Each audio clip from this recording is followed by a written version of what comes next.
People are not being asked what they want when it comes to refinancing. They're being told what they should get. Most people should not be paying points for their refinance rate. How should someone approach the refinance process when they're being quoted a rate, they're being sent a loan estimate, and trying to make a decision? Most of the time, what we're focusing on is loan amount, interest rate, payment. We really get into that impound when we say, okay, how are we structuring this? Are you going to bring in some money? The reality is they're not skipping a payment at all. They're paying that payment. It's just paid in a different way. This is The Educated Homebuyer with Jeb Smith and Josh Lewis. Do not refinance your mortgage unless you are completely clear on what your goals are and what has to be accomplished in order to meet those goals. Josh, you said something really important prior to us coming on and filming this, and you said people are not being asked what they want when it comes to refinancing. They're being told what they should get. Absolutely. We are in an interesting spot here, Jeb, that in the last 14, 17 days or so, we've had about 100 inquiries, past clients, listeners to the podcast, viewers of your YouTube channel reaching out. And I've got to see 20, 25, 30 loan estimates from other folks. And what we're seeing is vanity interest rates. And we're going to talk about what that is. People reaching out and just saying, hey, what's your interest rate? I want to get the lowest rate. And that's a normal thing, right? If we're refinancing, why do we refinance? We want a lower rate. If you want a lower rate, then the lowest rate is the best, right? Well, actually, no, that is not what you want in most cases. And that's what we're going to do today. We've done previous episodes walking you through the loan estimate, but for the most part, that was preparing a buyer to know what should be there, what will be there, and how that impacts the cash to close calculation and how much you need to be prepared to have at closing. Today, we're really going to take it all apart and look at what are you doing to your overall financial situation besides getting a lower rate in payment, and how do you determine what's best for you? Yeah, Josh, you know, I've said it many times. We hear it often. People live in the payment and not the price, right? So when they see a super low payment being sent to them on a loan estimate or in a conversation, they get super excited because it's dropping their mortgage payment. But they don't realize that a lot of times their balance is going up. A lot of times they're paying for that low payment in other ways. And you had a relatable comment as well when it comes to car dealerships. Absolutely. The easiest way to get taken advantage of at a car dealership is to walk in and say, hey, car broke down. I need a new car. This is what I'm looking for. And this is the max I can pay. I have to have a payment of $399 or less a month. There are so many ways that a salesperson at a car dealership can manipulate the financing to make something that you can't afford or something that you can afford. A reasonable car actually costs you much more over the long haul by structuring that financing. And that's really what I'm seeing, the biggest mistake that I'm seeing in loan estimates coming across. And you said something really important. We're going to use one of our favorite examples on the show, client of both of ours, George, VA borrower. I do a lot of VA loans. VA and FHA loans are identified as such on the recorded deed of trust. So it is very easy for call centers to carpet bomb these people with mailers. And the only way you get your phone to ring is to say you have the lowest rate of all. So you'll see things that'll say 4.5%. That's in the current market, which is a great rate in the current market. Not so much back during COVID, but 4.5 rate, no points, no fees. And then you call and you get a loan estimate that we'll actually go through an example here that a client did exactly that, or a listener to the podcast did exactly that. And we're going to compare two examples of that. But what you'll end up seeing is that rate is available, but it's at 2, 3, 4 point cost, like a cost that no one would want to pay. But when you're a kid in the call center and you know the mailer goes out saying this, you know people are calling expecting that, you're going to lead with that, and maybe you'll talk away from it. So again, you'll notice the theme here of what we're talking about, Jeb. This is not a buyer, a homeowner saying, here's what I want, here's what I need. It's responding to a marketing pitch and then getting taken down a path versus having an objective and a goal of getting a lower interest rate and a lower payment within the context of not giving up any more of your equity than is absolutely necessary to accomplish that. Well, that's where I want to start today, Josh. Let's start at bullet point number 1, which is don't trade your equity for this vanity interest rate. And we've talked about this previously, but after seeing multiple loan estimates, I mean, close to 100, you said, between what you're seeing and people sending them into us, you're seeing a lot of crazy things out there. In fact, I get people just randomly texting me loan estimates without any context. Like I just get a loan estimate in my text and I'm like, what is this? But then I start looking through it and realizing, like, dude, they're offering you a great rate, but you're giving up a lot of money in order to get that great rate. So take us down, Josh. What we need to avoid, I guess, is the better way to put it when it comes to looking at that super low interest rate. So understand what a par rate is. You may have heard that term, but you've probably more likely heard the term 0-point rate. Most people should not be paying points for their refinance rate. There are situations where it can be appropriate. And if you are paying them, you want to make sure you're getting a good return on that money. But the par rate is 0 points. You are only paying your closing costs. And we're going to go through what those will look like on a refinance. But let's call that just a no cost or a par rate where you have no box A fees. Well, Josh, you said something important there. You said no points. So I saw a loan estimate yesterday. They got text to me, and it said they were being charged no points. But then right beside it, it says origination fee. So explain what points are. I mean, in the basic definition, and explain what origination points are, processing fees, whatever else gets thrown up in that box A.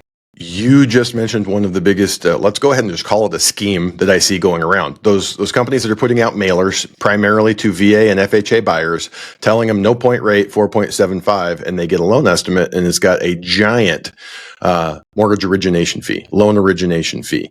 And you look at that and you're like, what is that? It's just, you can call anything in box A that you want. We've talked about this before. I saw a lender that charged an Encompass technology fee. That's their software. I can literally call anything in box A, whatever I want, as long as I'm Josh's vacation fund fee. Josh's vacation fund, whatever I want to call it, as long as I'm disclosing it to you and it fits within the law, we can call them whatever we want. So if someone says it's 0 points and there's no points, which are quoted as a percentage of the loan amount, but you look, had a client, a listener to the show here, Jeb, that he needs rates to go a little bit lower before it makes sense. $300,000 loan out in Vegas, and it had a $10,000 loan origination fee. That's and the 3 idiot points. child in the call center that he was talking to was arguing with him. No, this is a no point loan. He goes, you've got $10,000 there and $12,000 total box A fees. So let's go back and make this super simple for you listening at home. Ignore what all box A fees are called and call them points. If you look on your loan estimate, it's going to total all of those at the top of box A and just call it points. That way, a salesperson can't lie to you. They can't mislead you. They can't tell you it's this, that, or the other. Lump everyone's fees in box A together. And if you're looking at truly a 0 divide point it into your loan amount, and that's your points. That's the percentage that you're paying. And there's not a right or wrong number other than we should be looking at keeping that to a minimum. I would say probably greater than 60%, but definitely greater than 50% of my loans right now. Box A, box B, and box C fees, we have a credit over under box J, a lender credit that basically washes them away. They show up there. You're going to see what those fees are. But again, if someone wants to say they have Josh's vacation fund fee for $10,000 in box A, but they give you a lender credit for Josh's $10,000 vacation, as long as the interest rate is otherwise good, who cares? We're washing it out. And that's what happened with my loan, right? So I paid points or fees rather in box A when I did my refinance recently. But the lender gave me a credit. I think the credit was like $5,200. My closing costs were like $3,600 or something. And so I was actually getting more of a lender credit than the cost of the loan between title, escrow, and what they were charging. And I could use the rest towards, whatever. So the fact is, yes, there were fees there, but it was being offset. And that's very, very important to understand. Well, in that instance, Jeb, there were not only did the fees get washed away, you got paid to do that loan. Because what else is there? We're going to go through that, but you can't get money back from a lender credit. They can't truly pay you to do the loan, but that credit can exceed your costs, and it can be applied towards prepaid interest. It can be applied towards prepaid taxes, insurance, any of that. And that's what was done in your situation. So again, let's look at a couple of examples here. Example one.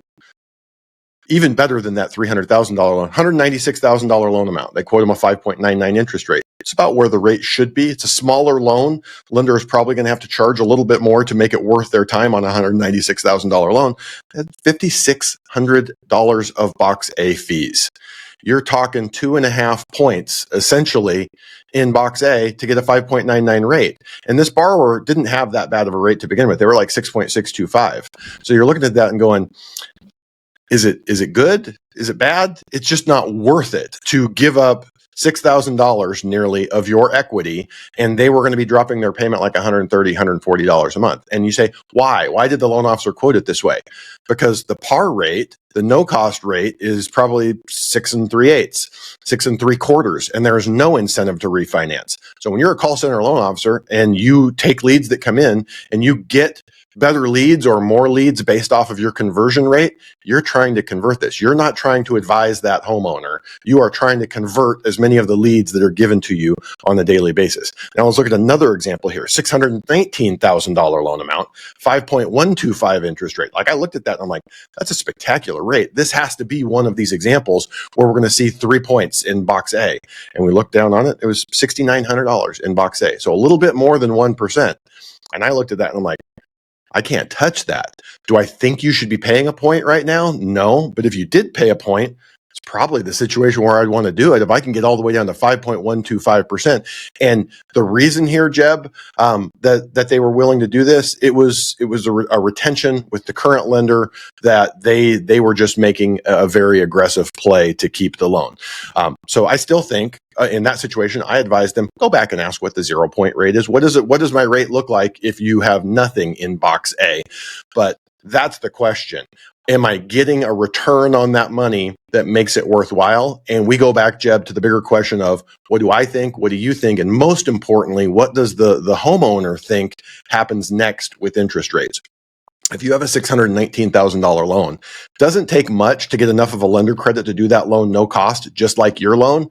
So if we believe rates are going lower, I want to keep that as low cost as possible. So you're locking in the benefits of the refinance today, but you're giving yourself the option of doing it again moving forward, because you don't have a bunch of sunk costs in terms of points, closing costs, all that fun stuff, because you're getting most of them covered by the lender.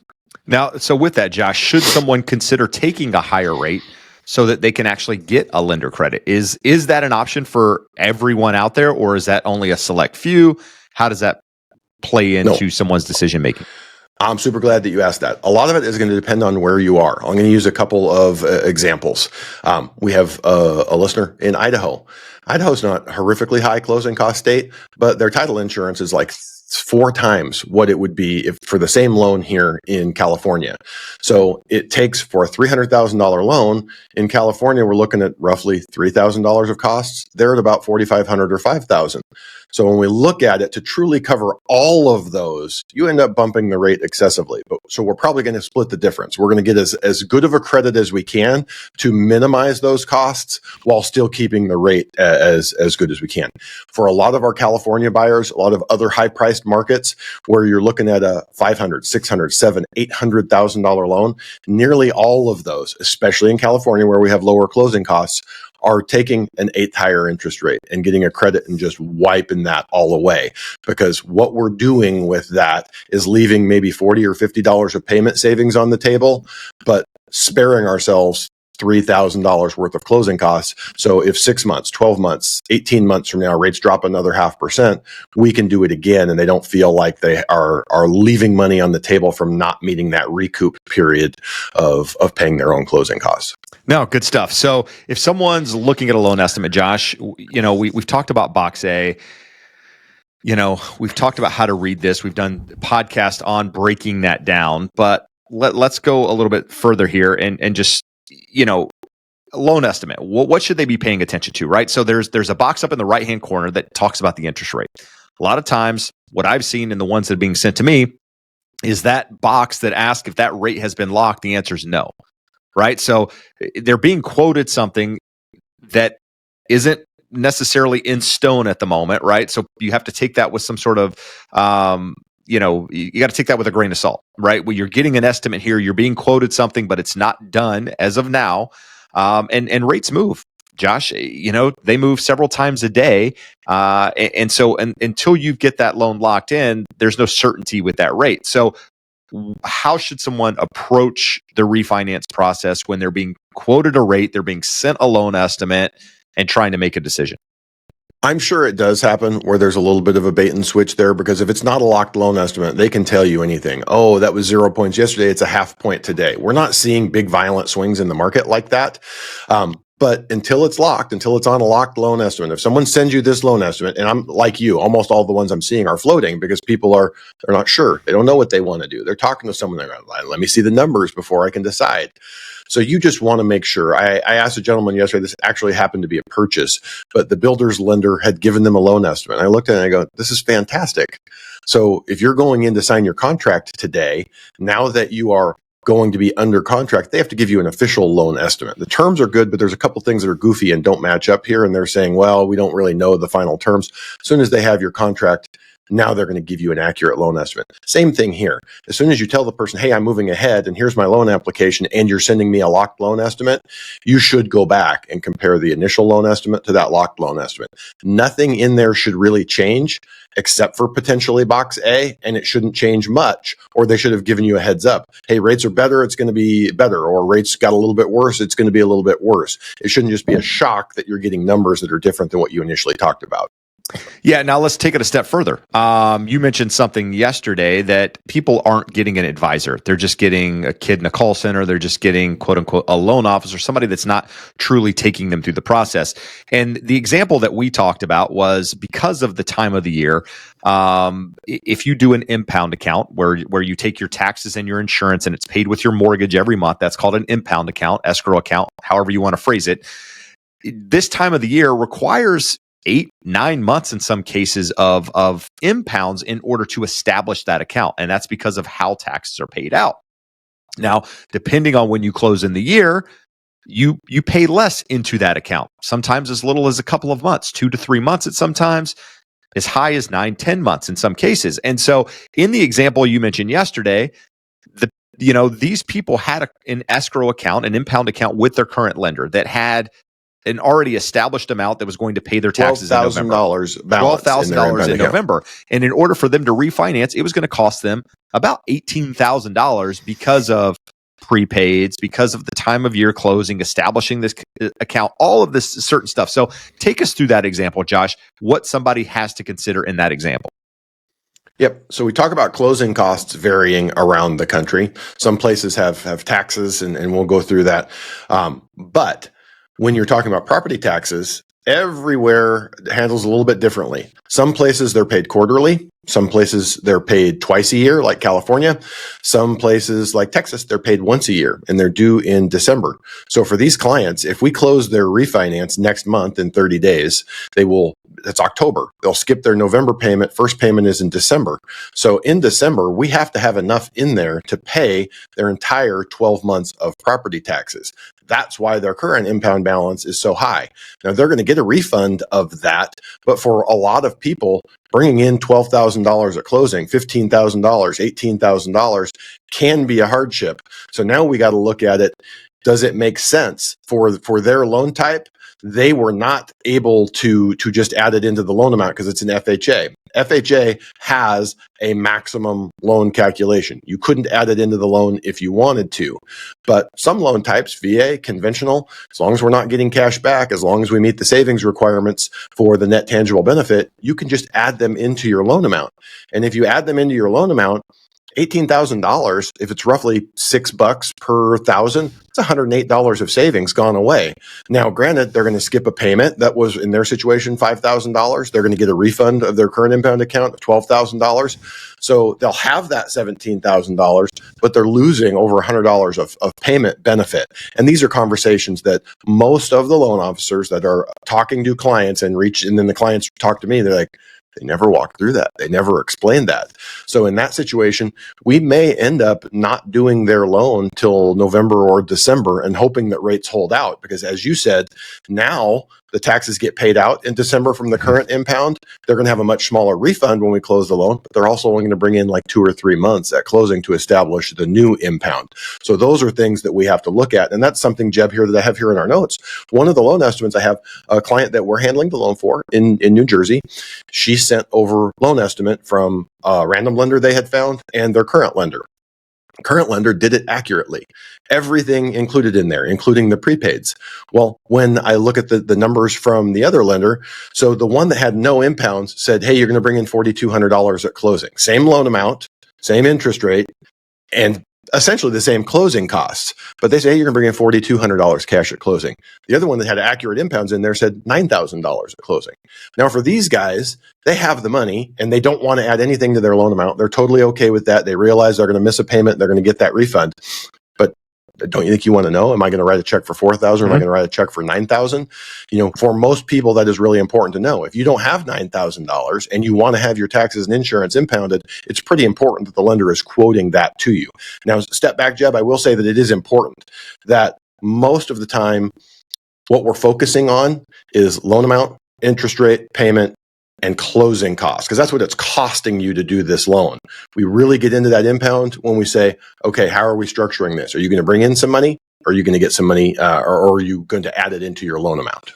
No, it's very important. I mean, when I closed on mine, another example using me is I had to bring in $8,000 or so dollars because of my impound account that needed to be paid at that time, needed to be funded. Now, the good news is my impound account with that lender previously was about $8,000. So I'm bringing it in, I'm getting it back after the close of escrow. So yeah, it looks like I'm paying this money, but it's coming back in a refund in a couple of weeks. And that's where you need somebody to walk you through it, help you understand, yes, you're coming out of money with this, or out of pocket with this money, but you're not to some degree. And that takes me to, Josh, one other thing I want to cover when we're talking about these fees is people skipping payments. People skipping payments. It's being built into the loan. It's sold as this great thing to people looking to refinance. Hey, you're skipping a payment. Hey, you're skipping 2 payments in some cases. But the reality is they're not skipping a payment at all. They're paying that payment. It's just paid in a different way. Absolutely. There are no free rides. So let's talk about that, and let's talk about it in this context. Oftentimes, when a borrower gets the disclosures from us, they look at it and go, hey, you have my payoff wrong. I only owe $301,000. You have it on here as $303,000. Well, that's because there's going to be some charges associated with that. The biggest one is the prepaid interest. So let's say, again, for that client, if we open the loan today on September 25th, we're likely to close sometime around October 20th, October 25th. Let's call it the 20th. For next month, there will be 20 days of accrued interest. That lender is never going to get a payment on November 1. So they say, okay, you owe us $301,000 plus 20 days of interest.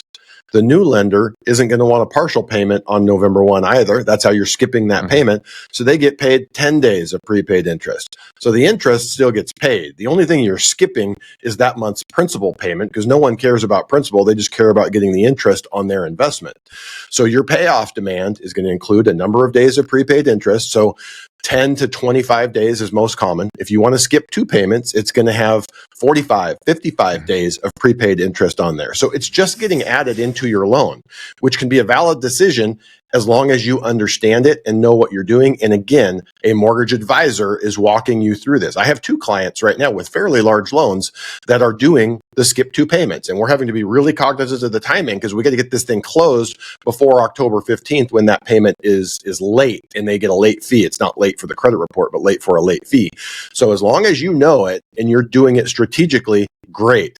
If it's a kid in the call center going, hey, I got an awesome option for you. We're going to lower your rate 2%. We're going to skip 2 payments. You don't bring in any cash to close. And you look up and you're like, how did my $300,000 loan get to $325,000? So great. You have a chunk of money in the bank. You have a lower monthly payment, but you owe a lot more on your home than what you did prior to the refinance. So again, can that be a valid decision? Yes, but it needs to be your decision and it needs to be penciled out for you so that you understand exactly what you're giving in addition to what you're getting. And let me step in. That's only a valid decision if you're going to be in that home for an extended period of time and you've got time to recoup that cost. Otherwise, is it a valid decision? Hard to say. I mean, I think lowering your payment is one thing if you need that payment to be lower and that's the only way you can get by. But if you're going to add $25,000 your balance, you're better off in some cases just dealing with the higher payment, especially in a shorter time frame. Let's give you an example where you will, everyone 100 times out of 100, you will agree that this works. Borrower bought last year. They bought a fixer-upper. Home needed a ton of work. They paid a bunch of it out of pocket. They ran a credit card up to $23,000.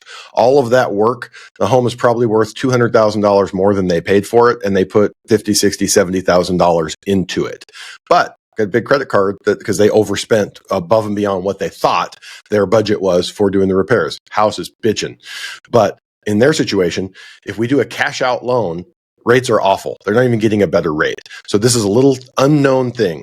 Per Fannie and Freddie guidelines, Fannie Mae will only allow you to get $2,000 back at closing and not have it be considered cash out. That can still be a limited cash out, still get you the best rate and terms. Freddie Mac will allow you to get 1%. So in this instance, it's a $700,000 loan. So we set this up rather than doing cash out and they get their credit card paid off, but they don't get any improvement in their interest rate. We're doing it rate and term. The rate's going to drop 1% from where they're at right now. They're going to get $7,000 back at closing. We're setting it up for them to close October 10th. So they're going to skip 2 payments. It's also like $6,500. So that's $13,000, gives them to $20,000. And then they have enough in their impound accounts. They'll end up with about $25,000, $30,000 when they're done. It's a quasi cash out loan. And in that instance, it's money that they built. It's the equity they built into the home, and it's optimizing their finances. So there's 500 different reasons it could make sense. It shouldn't be just, hey, I'm in dire straits and I just need cash. But I don't know, maybe that's a valid reason also.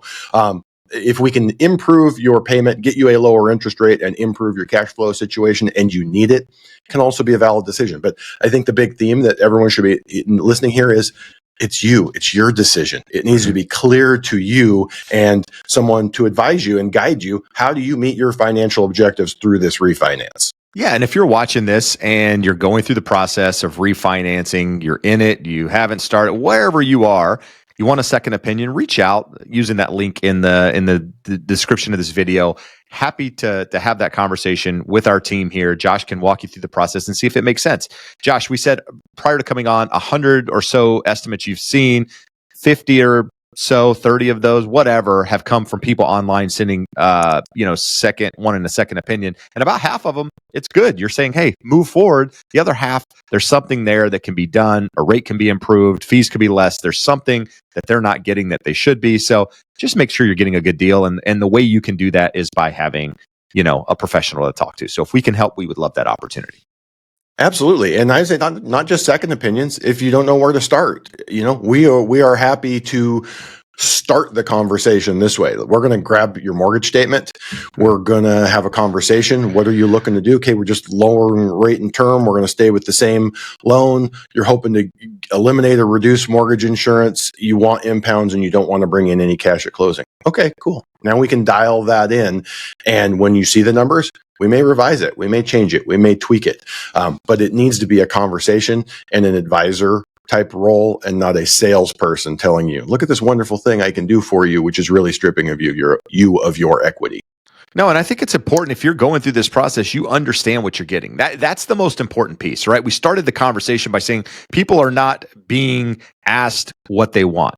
They're being told what they're getting. Like, this is your option. No, maybe that's not the option that you want. And maybe it is, but either way, you need to be clear on it. You need an expert to guide you. You explain it to you in a way that you can understand. So, whether you're talking to Josh, you're talking to another loan officer out there, a mortgage professional rather, just make sure they're very, very clear on what you're getting so that, that there's no questions at the end of the day. So with that said, do not refinance your mortgage unless you're completely clear on your goals and what it takes to accomplish them. If we can be part of that process, reach out. We'd love the opportunity to help. But until next time, adios. Amigos.